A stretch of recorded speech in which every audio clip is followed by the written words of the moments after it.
not realize that. My bad.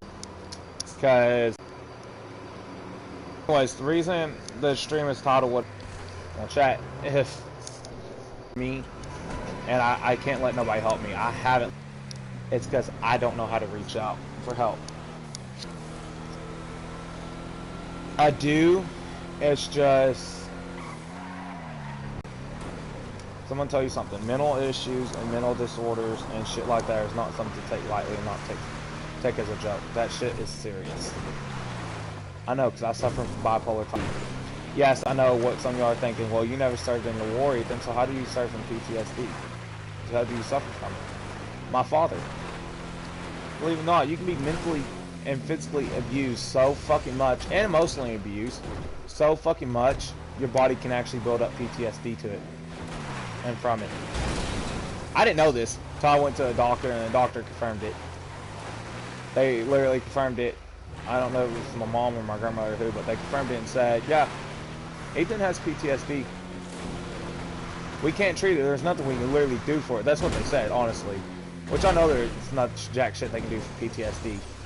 They said, but because of what his father has done to him, he has PTSD. And he will have it the rest of his life. Now, it can come into the nightmares, or he fights in his sleep, which I do. And if you wake me up, I'll be even worse. Or it can come in as depression and anger. It does that too. I'm mentally scarred with my father.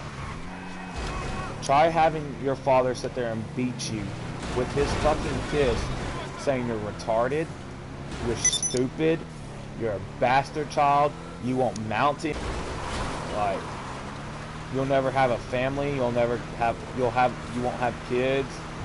Like, imagine that, okay? So that's the shit my father did to me. And that same man beat you with a wire clothes hanger and everything, and a month or so before he dies, when you're down there for his birthday, not knowing he's owes back child support, but you're not down there for that, you're down there because of his birthday, calls his mother and says, wow, Ethan has got your son, or he says, wow, my son has got so big. Tell him I loved him, but I'm sorry, I was scared. I thought he was there for me to take me back, because I owe. And you're not finding this out till after your father's death, several years afterwards. This thing, chat, I'm gonna tell y'all something. Y'all wanna know when the last time I saw my father? A month before his death.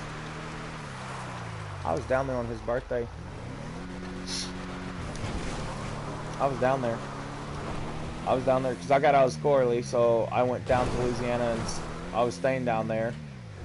No, it wasn't for his birthday. It was for Labor, like, I think Memorial Day. Yeah, Memorial Day. I was down there. Okay. I had to come back because I had church camp though. But here's the thing. My father, instead of getting out of the car and looking at me and hugging me and telling me he was sorry and he loved me, sits dead in the car while me and my cousin's four-wheeler.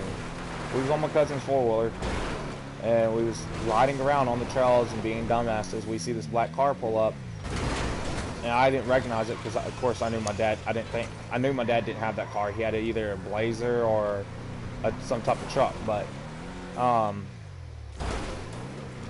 that wasn't. I didn't know whose car that was. So I was like, Logan, whose car is that? By the way, my cousin's name. He's like, I don't know.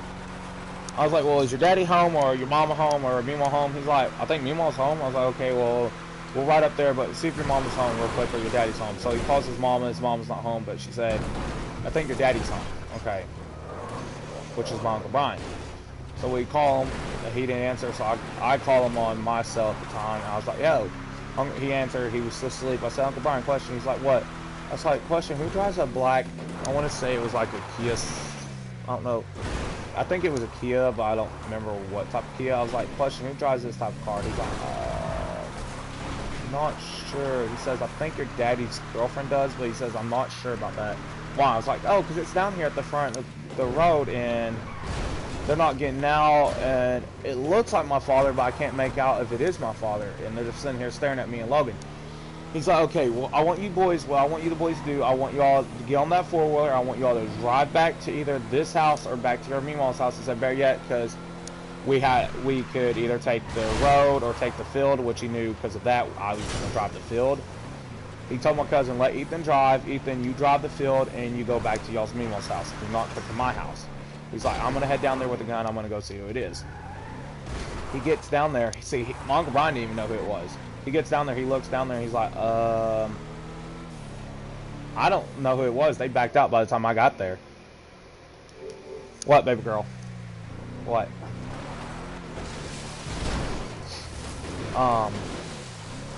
Shit, she interrupted me. She goes, she's good at that shit, chat. I know, baby girl, I'm not mad at you. That's why I said what, baby girl. So, Uncle Brian comes back. He's like, I don't know who it was. Mama, try to call Ken and see if Ken will answer. Of course, you know, meanwhile being his mama and my daddy's mama. She does. My daddy don't answer. Well, I went down, hung out with my cousin more, and ate dinner with them and stuff. I come back. Baby girl, it's okay. I love you, though. I wish I would have known why you left, but I still love you. You know I fucking love you. You know I will always love you. But anyways.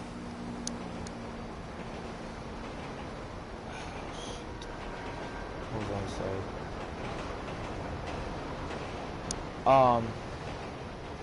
So I come back. Of course, I got to drive my cousin's four-wheeler back because my uncle didn't want my cousin driving it, and he didn't want me walking back. So he told me to take my cousin's four-wheeler. So I was like, okay, fine.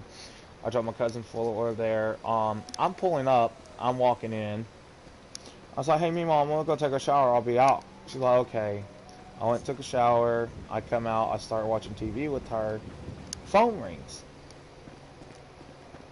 Well, I swore the caller ID said Ken and Joe fuck, but she said it didn't.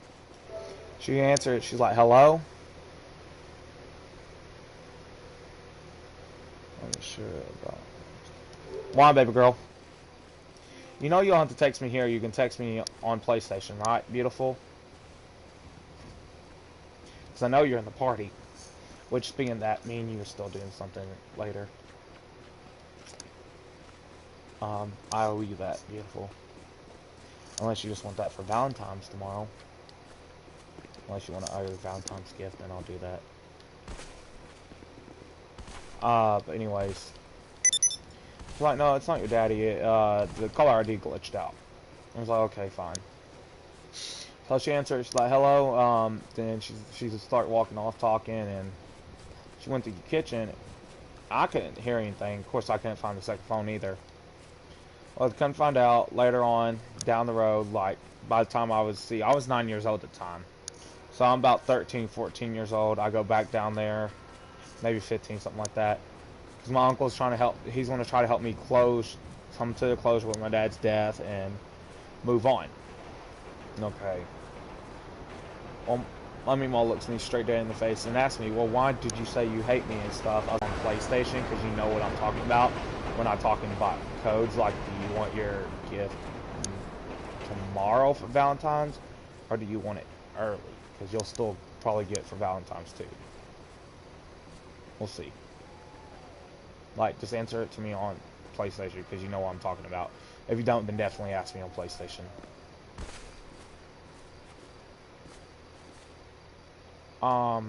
Anyways, what was that? Oh yeah.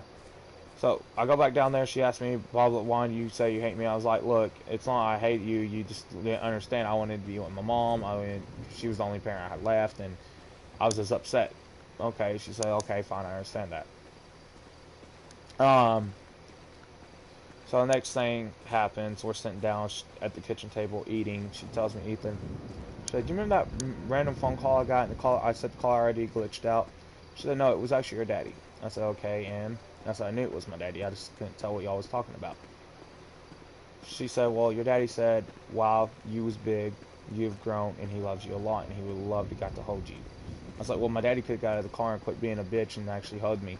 At 15, 14 years old, I looked dead at my daddy's mama in the eye and said my daddy could have quit being a bitch and got out of the car and held me and told me that.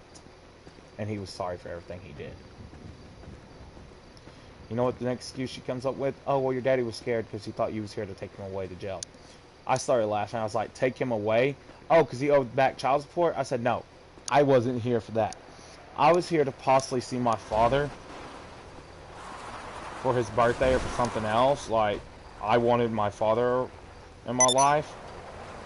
She's like, well, your daddy didn't know that, neither did I. I love you, baby girl. You don't know how bad I want to hold you right now. But anyways, well,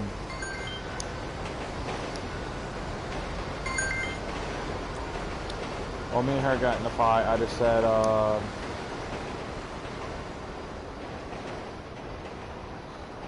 me and her got in a fight, and I just walked off. I said, whatever, fine, whatever. Just walked away, alright? Where'd you go? Beautiful, I hate when you do shit like that. Like, I'm not paying attention. Oh, you're in the car. Well, that shit started playing back in my head, and back in my head, and back in my head.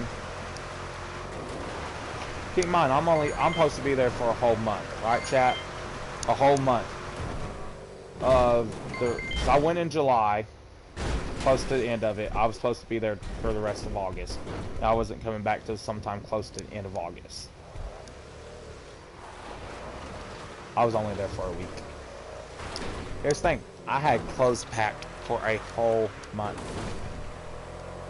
I had clothes packed enough that I could survive all the way to close to the end of August, but you probably would have still had done laundry. But anyway, besides the point. I come back under a week.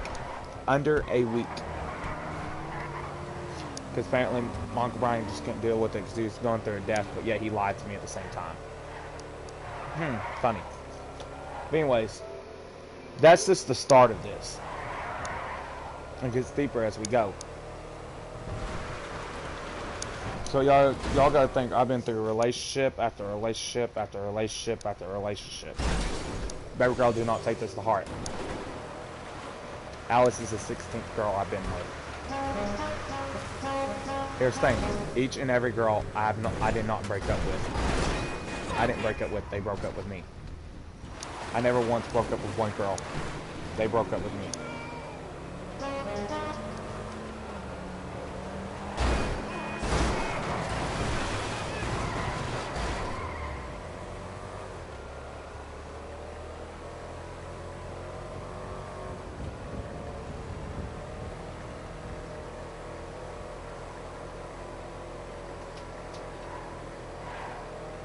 What, mama? Okay, that was awkward. The fuck? Anyways, so that being beside the point, yeah, it's in the long run. I have so many mental demons that fuck with my head and fuck with my mind, and it destroys me emotionally, physically, and all the above. Suicide over and over and over. And granted, yes, Alice makes me happy. Granted, yes, Alice can defeat those demons. But here's the thing, when that inner battle kicks up with them, they just use that fuel to feed and just keep going and going and going. Chat, when she left the party and she was still in the lobby not talking to me or saying anything, and then Panda left and then she left the lobby and he left the lobby, they started fucking with my head hard. Like really hard. But like I said in the last live stream, but apparently like I said, y'all didn't hear it. The most depressed son of a bitch, or my bad, the most happiest person on the inside could be the most depressed son of a bitch on the... Oh no. The most happiest person on the outside is the most depressed son of a bitch on the inside. The reason I said that, and I still say it to this day, is Robert Williams. He was so happy he could make anybody laugh, anybody else happy, right? He killed himself. He was depressed. He killed himself.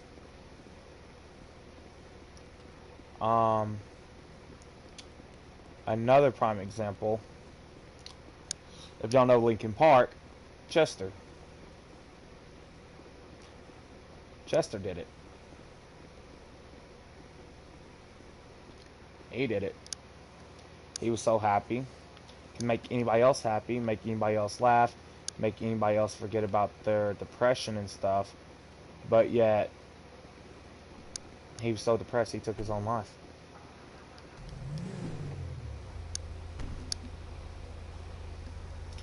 Never tell me it's not possible, chat. It's possible. And like I said in my last stream, don't matter how many times you send them to a mental hospital, don't matter how many times you do a well checkup on them. Eventually, they will find a way to do it. If they have their mind set, if it's set in their mind they're going to end their life, they will find a way to do it. And no telling what that way could be. They're just going to find a way to do it. But that being said, chat, like I said, I'm only going to start doing short live streams here, or life-saving live streams and shit like that. Like I always say around here, stay a rebel, be a rebel, stay free, stay safe. Don't let no girl bring you down. Don't let nobody bring you down. And I love you guys, and I'll catch you on the next one. Peace, everybody. I love y'all.